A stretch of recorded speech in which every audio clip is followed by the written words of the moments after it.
किसान की विरासत, धरती के वनस्पति संसाधन, एक अधिकार जिसका दुनिया भर के देश करते हैं सम्मान। आज भारत उन अधिकारों को दे रहा है नए मुकाम, ताकि और बढ़े किसानों की वंशागत किस्मों की पहचान का अभियान।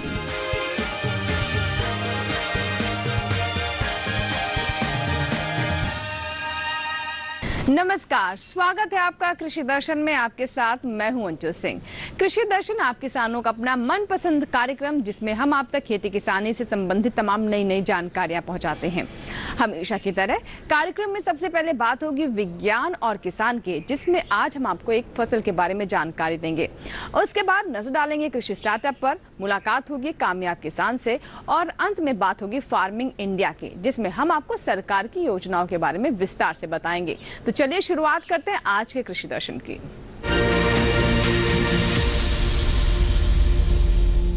आइए अब नजर डालते हैं विज्ञान और किसान पर।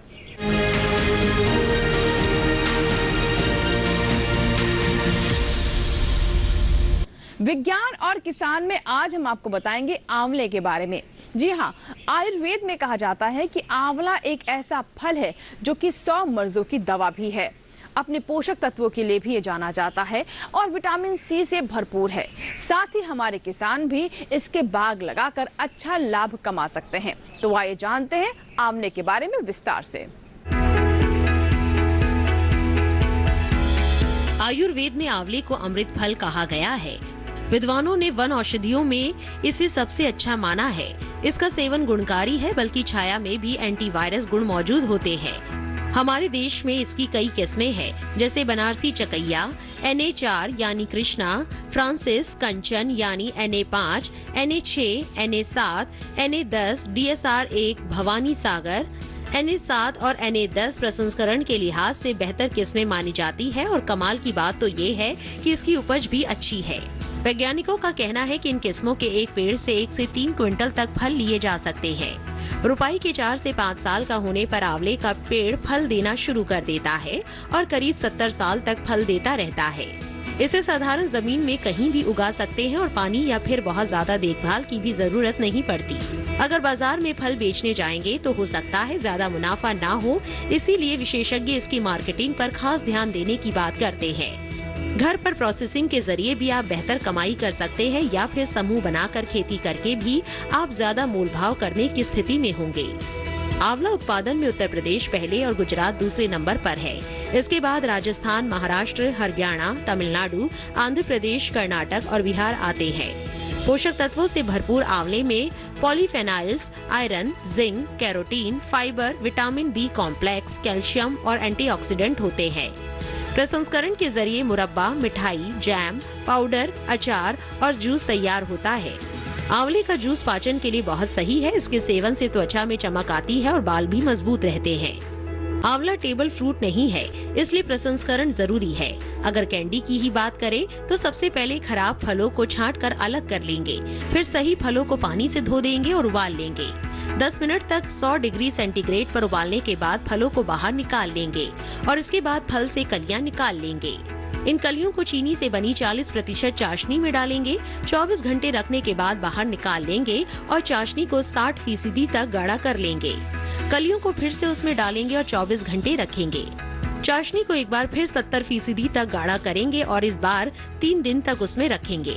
निकालने के बाद पानी से अच्छी तरह धो लेंगे और ड्रायर में 10 से 12 घंटे तक सुखाने के लिए रख देंगे। याद रहे, ड्रायर का तापमान 60 डिग्री सेंटीग्रेड पर फिक्स होना चाहिए। लीजिए, हो गई आंवले की कैंडी तैयार। अब इसे पाउच में पैक करके बाजार ले जाएंगे। तो अभी आपने जाना गुणकारी फल आंवले के बारे में और कैसे हमारे किसान भी इससे अच्छा खासा मुनाफा कमा सकते हैं। इसी के साथ यहाँ वक्त एक छोटे से ब्रेक का, लेकिन ब्रेक के बाद जब वापस आएंगे तो नजर डालेंगे कृषि स्टार्टअप पर। कहीं मत जाएगा, देखते रहें कृषि दर्शन।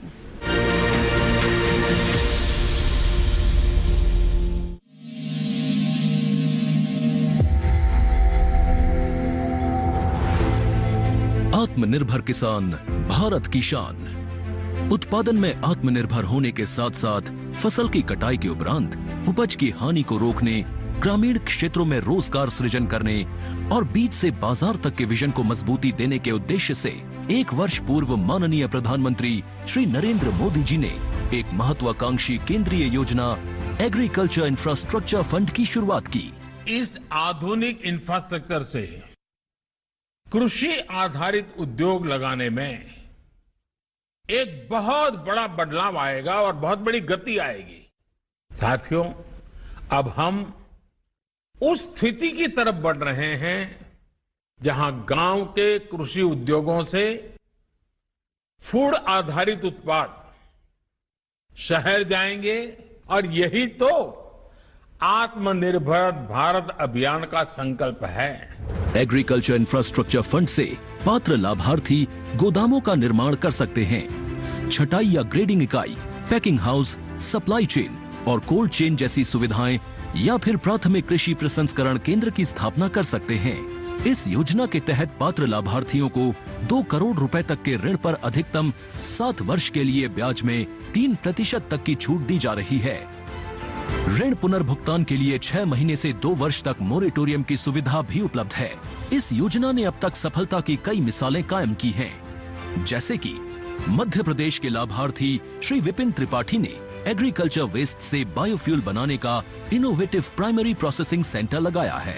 लोन मिलने की वजह से हम समय पर सारी मशीनों का प्रोक्योरमेंट और सारा सिविल वर्क टाइम पे करवा पाए, जिससे ये प्रोजेक्ट को लगाना संभव हो पाया।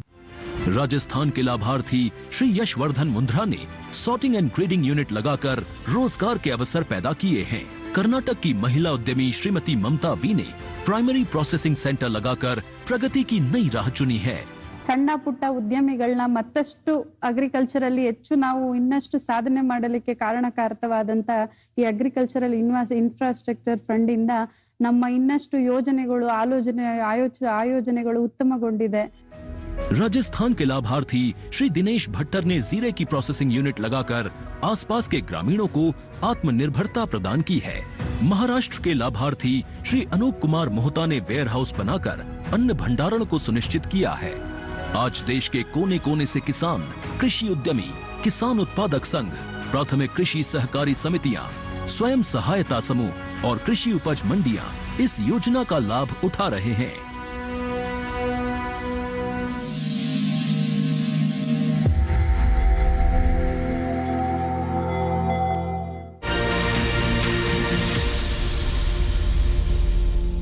ब्रेक के बाद एक बार फिर आपका स्वागत है। आप देख रहे हैं कृषि दर्शन। आइए अब नजर डालते हैं कृषि स्टार्टअप पर।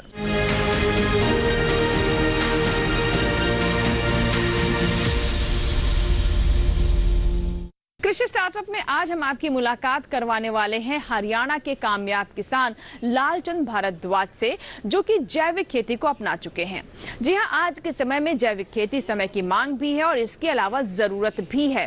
बहुत सारे हमारे ऐसे किसान हैं जिन्होंने रासायनिक खेती को छोड़कर जैविक खेती को अपना लिया है और हमारे ये किसान भी इस तरह के किसान हैं जिन्होंने इस नई राह को अपनाया है और साथ ही अन्य किसानों को भी प्रेरित कर रहे हैं। कैसे जैविक खेती से न सिर्फ पर्यावरण के प्रति वो अपनी जिम्मेदारी निभा रहे हैं, बल्कि मिट्टी की गुणवत्ता को भी बेहतर कर रहे हैं और इससे अच्छा लाभ भी कमा रहे हैं। आइए जानते हैं। लालचंद भारद्वाज अंबाला हरियाणा के रहने वाले एक सफल किसान हैं। वर्ष 2013 से लालचंद जैविक खेती कर रहे हैं। इससे पहले वो भी अन्य किसानों की तरह रासायनिक खेती करते थे। चूंकि वो खेती में हमेशा से ही कुछ नया करना चाहते थे, इसीलिए लालचंद कृषि से संबंधित कार्यशालाओं में भाग लेते रहते थे। इसी बीच उनकी मुलाकात भारतीय कृषि विशेषज्ञ सुभाष पालेकर से हुई, जिन्होंने शून्य बजट प्राकृतिक कृषि का आविष्कार किया है। उन्हीं से लालचंद भारद्वाज को जैविक खेती से जुड़ने की प्रेरणा मिली। सुभाष पालेकर जी के वीडियोस देखे और 2017 में रायपुरानी पंचकुला डिस्ट्रिक्ट में हमने उनका सेमिनार अटेंड किया। तो उस समय से हमें ऑर्गेनिक और नेचुरल फार्मिंग का भी डिफरेंस पता लगा। तो हमने फिर पूरे तरीके से सुभाष पालेकर जी के पैटर्न पे जीरो बजट नेचुरल फार्मिंग शुरू कर दी। तो उस खेती से मेरे को बहुत ज़्यादा फ़ायदा हुआ है। जैसे पहले मेरी इनकम 50,000 प्रति एकड़ भी नहीं होती थी, तो अब 1 लाख रुपए प्रति एकड़ हो जाती है। तो उसमें जो मेरी मुख्य फसलें हैं वो गेहूँ, धान और गन्ना है। गन्ने में मेरे को सबसे ज़्यादा फ़ायदा हुआ। एक तो गन्ना क्रॉप रोटेशन के लिए बहुत अच्छी फसल है और वो कई साल तक चल जाता है। जैविक खेती से होने वाले फायदों के बारे में जानकर लालचंद ने रासायनिक खेती करना छोड़ जैविक पद्धति से खेती करनी शुरू कर दी, जिसमें इन्हें काफी फायदा हुआ। रासायनिक खेती से जहां इन्हें प्रति एकड़ 50,000 की भी आमदनी नहीं हो पा रही थी, वहीं जैविक खेती को अपनाकर लालचंद ने प्रति एकड़ 1 लाख तक का मुनाफा हासिल किया है। इन्होंने अपने खेतों में मुख्य फसल के रूप में गेहूं, धान और गन्ना लगाया हुआ है। गन्ने की फसल से लालचंद को बहुत फायदा हुआ है, क्योंकि गन्ना फसल चक्र के लिए अच्छा होता है, साथ ही गन्ना कई सालों तक चलता है। इनके खेतों से गन्ने की लगभग 350 क्विंटल प्रति एकड़ उपज प्राप्त होती है, जिससे वो गुड़ या शक्कर और देसी खांड बनाकर बाजार में बेच लाभान्वित हो रहे हैं। मेरी गन्ने की उपज लगभग 350 क्विंटल पर एकड़ निकलती है और मैंने कभी भी गन्ना किसी मिल या किसी क्रशर में नहीं डाला है। मैंने तो सिर्फ उसका गुड़ बनवाया, शक्कर बनवाई और उसको बेचा है। तो आजकल मैं गुड़ 100 रुपये, शक्कर 120 रुपये और इस बार पहली बार मैंने देसी खांड भी बनवाई है और देसी खांड भी बहुत अच्छी डिमांड है। लोगों की बहुत ज़रूरत है, लोग चाहते भी हैं, लेकिन दिक्कत यही है कि हमें ये सारा सामान खुद लोगों से मिल करके बेचना पड़ता है। अभी तक कोई भी ऐसी मार्केट नहीं है। तो इसके साथ साथ मैं बताना चाहता हूँ कि जो कृषि विज्ञान केंद्र तेपड़ा में है, वहाँ से डॉक्टर रमेश जोरार जी ने भी मेरे को इसके बारे में बताया था और फिर उनके पास एक स्कीम आई थी जिसमें उन्होंने अपने क्षेत्र में 20 ऑर्गेनिक फार्मर जोड़े थे। तो उनको उन्होंने 12,000 रुपये प्रति हेक्टेयर अनुदान भी दिया था। तो उससे हमें दूसरे किसानों से मिलने का मौका मिला और दूसरी जो प्रणालियां थी उनके बारे में भी जानकारी हुई। लालचंद अपने फार्म पर गाय पालन भी करते हैं, जिससे वो खेतों में डालने के लिए जीवामृत बनाते हैं। साथ ही लालचंद अपने खेतों से अच्छी उपज हासिल करने के लिए गौमूत्र का भी इस्तेमाल करते हैं। अब हमने यहाँ पे गाय रखी हुई हैं, उनके जो भी गोबर गौमूत्र होता है उससे हम जीवामृत बनाते हैं और गौ कृपामृत बनाते हैं और उसको अपने खेतों में डालते हैं। हमने अपने खेतों के चारों ओर फ्रूट प्लांट्स लगाए हुए हैं। एक खेत पूरी तरह से उसमें फ्रूट्स और वेजिटेबल्स ही हैं, जिसमें से हमारा भी काम चल जाता है और जो भी हमारे फार्म पे आते हैं तो उनको भी हम सब्जियां दे पाने में सक्षम हैं। तो अब मैं सभी किसानों से यही कहना चाहूँगा कि उनको अगर वो पूरे क्षेत्र में नहीं कर सकते तो कम से कम आधे एकड़ 1 एकड़ से ज़रूर स्टार्ट करें और थोड़े दिन में आपकी उपज भी बढ़ेगी और आपको अच्छा भी लगेगा, क्योंकि पहले तो किसान स्वयं स्वस्थ होना चाहिए, तभी वो दूसरों को स्वस्थ रहने की प्रेरणा दे सकता है। तो आज के ज़माने में जो डिजीज़ की जो प्रॉब्लम है वो यही कारण है कि हमारा जो खाना है वो अच्छा नहीं रहा और दूसरे हम फिज़िकल वर्क बहुत कम करते हैं। तो मेरी सभी से यही है कि अपने खेतों में खुद सब्जियां उगाएं, खुद सारा काम करें और दूसरे व्यक्तियों की हेल्प लें, लेकिन अपना काम कभी ना छोड़ें। तो तभी हमारी जो नेचुरल फार्मिंग है वो कामयाब हो सकेगी। लालचंद शुरुआत से ही अपने खेतों में सहफसली खेती करते आए हैं, जैसे गेहूं के साथ चना, गन्ने के साथ गेहूं, साथ ही बीच में वो दलहनी फसलों की भी खेती करते हैं, जिससे खेतों में यूरिया की कमी पूरी हो जाती है।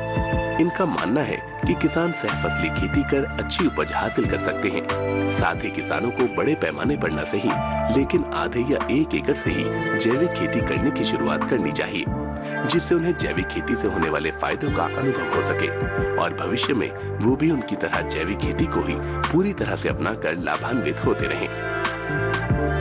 लालचंद जी भारद्वाज हैं जो चुडियाली से है। उन्होंने हमारे कृषि विज्ञान केंद्र में आके हमारे से संपर्क किया था। उन्होंने कहा था भी आजकल की खेती है वो मुनाफा में कैसे ज़्यादा मुनाफेदार कैसे बनाई जाए, इसके लिए हमें ज्ञान चाहिए, नॉलेज चाहिए। तो हमने उसके लिए उनको ट्रेनिंग दी, प्रशिक्षण दिया ऑर्गेनिक फार्मिंग के संबंधित, और धीरे धीरे उनको नेचुरल फार्मिंग की तरफ लेके आए।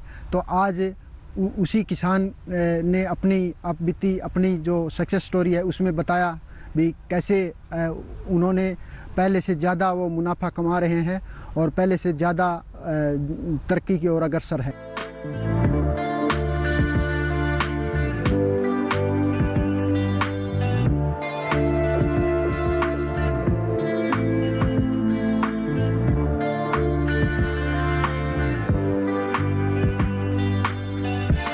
तो ये थे हमारे आज के कामयाब किसान जो कि जैविक खेती का संदेश किसानों तक पहुंचा रहे हैं। इसी के साथ ही यहाँ वक्त एक छोटे से ब्रेक का, लेकिन ब्रेक के बाद जब वापस आएंगे तो बात करेंगे फार्मिंग इंडिया की।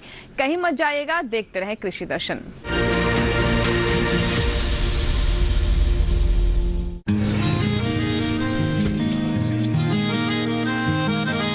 क्या बात है भाई, आजकल तो काफी खुश नजर आ रहे हो। क्यों ना हो, अब मैं ऑर्गेनिक खेती जो कर रहा हूँ ये पूरा प्राकृतिक है, ऑर्गेनिक है। इसमें हमारे खेत, हमारी फसल और हमारी जेब सब फायदे में होते हैं और इसमें लागत भी कम है। जी हाँ, आप भी ऑर्गेनिक खाद का प्रयोग करें, अपनी फसल और मिट्टी को तंदुरुस्त बनाएं और आपकी आमदनी में इजाफा करें। अधिक जानकारी के लिए किसान call centre toll free number 1800-180-1551 पर कॉल करें और लॉग ऑन करें kisan.gov.in और farmer.gov.in। कृषि और किसान कल्याण मंत्रालय द्वारा किसान हित में जारी।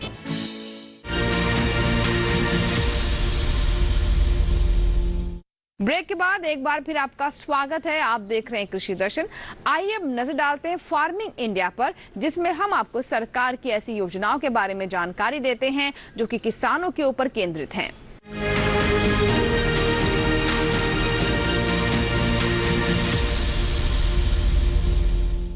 फार्मिंग इंडिया में आज हम आपको जानकारी देंगे ई-नैम के बारे में।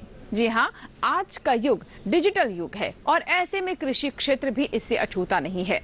इसीलिए हमारी सरकार ई-नैम को किसानों तक पहुंचा रही है और किसान भी घर बैठे अपनी उपज का सही दाम ले सकते हैं और साथ ही सिर्फ एक क्लिक से अच्छे भाव प्राप्त कर सकते हैं। कैसे हमारे किसान ई-नैम के प्लेटफॉर्म से जुड़े और अपनी फसलों को बेचे, आइए जानते हैं।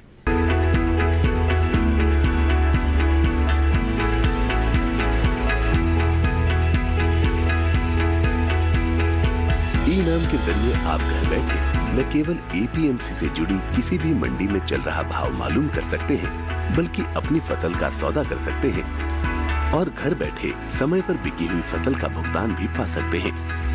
ई-नैम दरअसल कोई समानांतर मार्केटिंग संरचना नहीं है, बल्कि ये मंडियों का ही राष्ट्रीय नेटवर्क बनाने का एक साधन है जिसे ऑनलाइन एक्सेस किया जा सकता है। पुरानी मंडी व्यवस्था में किसान सिर्फ मंडी में ही फसल बेच सकता था, लेकिन ई-नैम के माध्यम से वो मंडी के बाहर भी फसल बेचने के लिए आजाद है। ई-नैम मुख्य रूप से एक राष्ट्र एक बाजार की अवधारणा पर आधारित है। इसे कृषि और किसान कल्याण मंत्रालय के जरिए एक निवेश के साथ बनाया गया है और इसके लिए विकसित सॉफ्टवेयर सभी मंडियों के लिए उपलब्ध है। ऐसी मंडियां जो राज्य मंडी अधिनियम के नियमों के अनुरूप राष्ट्रीय नेटवर्क में शामिल होने के लिए सहमत हो। अगर किसी किसान को स्थानीय मंडी में बेहतर भाव नहीं मिल रहे हैं तो वो दूसरी मंडी का रुख कर सकता है। यहाँ तक कि वो अपने राज्य के बाहर भी फसल बेच सकता है। शुरुआत में सिर्फ 21 मंडियों को ही इसमें शामिल किया गया था और सिर्फ चुनिंदा फसलों की ही बिक्री होती थी, लेकिन आज 18 राज्यों और 3 केंद्र शासित प्रदेशों की 1000 मंडियां इसमें शामिल हो चुकी हैं, जहां 175 फसलों को खरीदा और बेचा जा सकता है। 31 जनवरी तक के आंकड़े बताते हैं कि ई-नैम पर 1,72,70,000 किसान, 2,13,844 व्यापारी, 1,02,068 कमीशन एजेंट और 2,050 FPO जुड़े हैं। किसानों के लिए ई-नैम पर मुख्य रूप से 4 फायदे हैं। पहला, इस पोर्टल पर कारोबार में पारदर्शिता दिखाई देती है और किसानों को बेहतर भाव की संभावना बढ़ती है।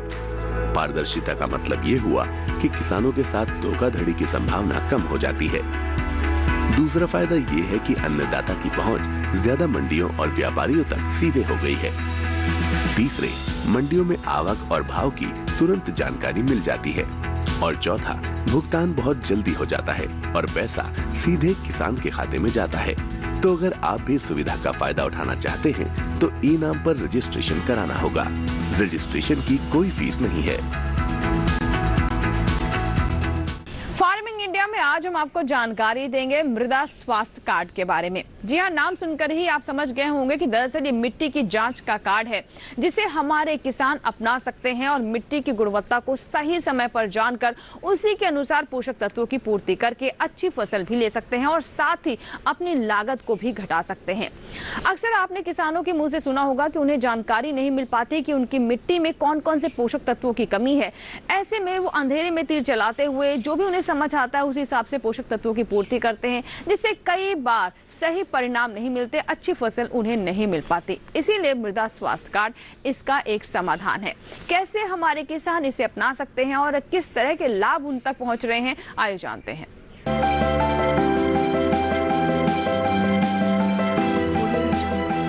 मिट्टी की कमजोर सेहत का असर फसलों की पैदावार और गुणवत्ता दोनों पर पड़ रहा है। साथ ही फसल लागत भी बढ़ती जा रही है। इसी समस्या के समाधान के लिए केंद्र सरकार ने 2015 में सॉइल हेल्थ कार्ड यानी मृदा स्वास्थ्य कार्ड योजना शुरू की थी। ये वही साल था जिसे अंतर्राष्ट्रीय मृदा वर्ष के रूप में मनाया गया। एक ऐसी योजना जो खेत की मिट्टी में कमजोरियों का भी पता लगाती है और बताती है कि मिट्टी में कौन से पोषक तत्व की कमी हो रही है। ज्यादा फसलें, उर्वरकों और कीटनाशकों का अंधाधुंध और असंतुलित इस्तेमाल मिट्टी की उपजाऊ शक्ति को लगातार कमजोर कर रहा है। जानकारी की कमी से किसान खेतों में रासायनिक उर्वरकों का इस्तेमाल कर रहे हैं, भले ही उस उर्वरक की जरूरत हो या न हो। किस खेत की मिट्टी को कौन सा तत्व चाहिए और कौन सा नहीं, ये सब जानने के लिए उसकी जांच जरूरी है। मृदा स्वास्थ्य कार्ड यही काम करता है। ये योजना पूरे देश में लागू है और मिट्टी की जांच के लिए देश भर में ही मिट्टी जांच की प्रयोगशालाएं स्थापित की गई हैं। जांच के बाद मिट्टी के गुण दोष की सूची तैयार होती है और फिर किसान को ये बताया जाता है कि उन्हें खेत में कौन सा पोषक तत्व कितनी मात्रा में डालना चाहिए। परीक्षण से ये भी पता चल जाता है कि किसान को कौन सी फसल बोनी चाहिए। अगर किसान कोई और फसल बोना चाहे तो अधिकारी फिर उस फसल के हिसाब से पोषण का सुझाव देंगे। ये योजना सभी 14 करोड़ किसानों के लिए बिल्कुल मुफ्त है। फरवरी तक के आंकड़े से पता चलता है कि 2019-20 के दौरान मध्य प्रदेश, छत्तीसगढ़, गुजरात, महाराष्ट्र, पंजाब, राजस्थान, हिमाचल प्रदेश और झारखंड के अलावा कई और राज्यों में 100 के 100% किसानों को ये योजना के तहत कवर कर लिया गया है। केरल में 90 से 95%, जबकि उत्तर प्रदेश और हरियाणा में 85 से 90% किसान इस योजना का हिस्सा हैं। अध्ययनों से पता चला है कि इस कार्ड की सलाह पर की गई खेत से लागत में 8 से 10% की बचत हुई है। इस कार्ड का एक पोर्टल बना हुआ है, किसान वहां से भी अपना कार्ड प्रिंट करवा सकते हैं। इस पोर्टल पर 21 भाषाओं में खेती के बारे में बहुत सी जानकारियां उपलब्ध हैं। किसानों के लाभ के लिए प्रशिक्षण, प्रदर्शनी और किसान मेलों का भी आयोजन किया जाता है। 2019-20 के दौरान आदर्श ग्राम विकास के नाम से एक परियोजना शुरू की गई है, जिसके तहत खेतों से मिट्टी के नमूने उठाए गए।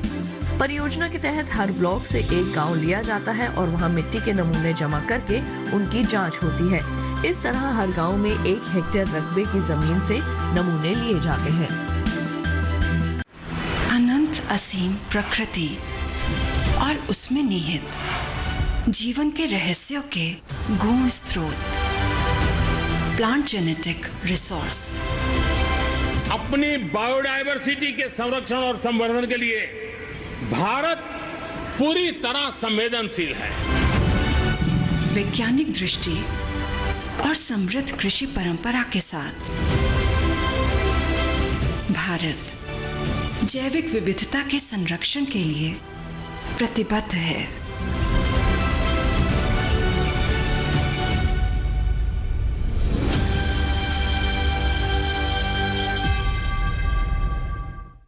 तो ये था हमारा आज का कृषि दर्शन। आशा करते हैं आज के कार्यक्रम में जो जानकारियां हमने आप तक पहुंचाई हैं, हमारे किसान उनका जरूर लाभ उठाएंगे और कृषि के क्षेत्र में तरक्की कर पाएंगे।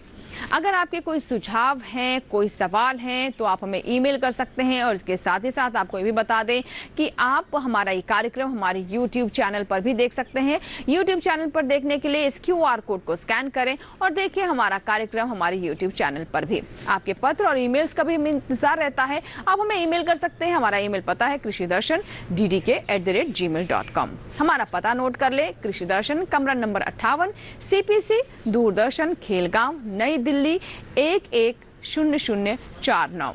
आपके ईमेल्स और आपके पत्रों का हमें इंतजार रहता है। आपका फीडबैक हमें कार्यक्रम को और बेहतर करने में मदद करता है। इसी के साथ ही आज के कार्यक्रम में फिलहाल इतना ही। कृषि दर्शन के नए अंक में नई जानकारियों के साथ फिर होगी आपसे मुलाकात, लेकिन तब तक आप बने रहें दूरदर्शन किसान के साथ। नमस्कार।